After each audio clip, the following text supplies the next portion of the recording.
secara teoritik dalam sistem demokrasi itu menghendaki adanya kedaulatan dan independensi partai politik.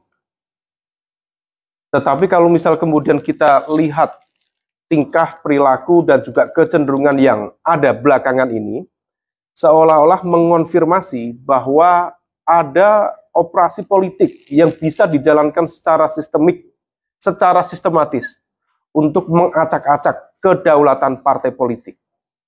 Dan itu terjadi bukan hanya sekali, tetapi berkali-kali. Terjadi bukan dilakukan secara malu-malu, tetapi dilakukan secara terbuka. Kita masih ingat apa yang terjadi di Partai Berkarya. Saya nggak tahu di sini apakah teman-teman mahasiswa ingat ada nama Partai Berkarya. Nah, itu partainya Pak Tommy dari keluarga Cendana. Terlepas dari dia partai siapa. Tetapi proses pengambil alihan kepemimpinan di Partai Berkarya juga dilakukan secara senyap, secara singkat. Praktis juga sama dengan P3, 1 minggu mendapatkan legalisasi dari kekuasaan. Dan pengambil alihan itu motifnya, kalau misal kita cermati per hari ini, juga bukan untuk mengambil alih sebuah mesin politik. Karena dalam konteks pemilu yang didaftarkan di KPU untuk 2024, tidak ada lagi nama Partai Berkarya. Jadi motifnya apa? Pembunuhan mesin politik. Lalu hal yang sama juga terjadi di Partai P3. P3 ini agak unik ini. Karena bagaimanapun juga, beberapa hal yang kita notice, tadi sudah disampaikan cukup banyak oleh Pak Denny, kemudian Mas Uda Ferry tadi, bahwa kalau misal kita lihat operasi politik pemberhentian Pak Soeharto, yang mana Pak Soeharto sendiri adalah Menteri Bappenas, aktif, dan diganti oleh pihak yang saat ini, waktu itu ya, masih aktif menjadi anggota One Team Press. Artinya apa? Sebenarnya ada kekuatan politik besar yang mensponsori operasi politik itu. Dan operasi politik itu jelas-jelas juga sama. Atas sepengetahuan, juga atas kontrol kekuasaan yang berjalan. Nah, kalau misal kita cermati, kemudian ditambah tadi, elaborasi sangat konkret terkait dengan Partai Demokrat. Partai Demokrat juga sama.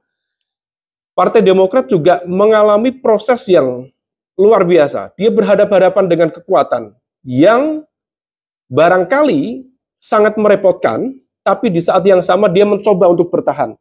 Dan per hari ini dia menang di 16 ya, putusan pengadilan yang dia klaim sebagai 16-0 melawan Muldoko.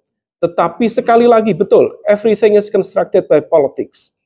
Dan PK itu sebenarnya adalah sebuah pertaruhan marwah dari kekuatan hukum yang ada di Mahkamah Agung.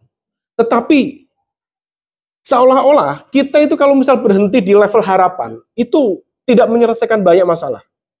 Fakta yang terbaru kita melihat ada putusan ada putusan hukum yang menabrak nalar semua masyarakat dari PN Jakarta Pusat yang meminta KPU untuk menunda pemilu. Itu kalau misal kemudian di bahasa Jermannya itu dijelentrehkan.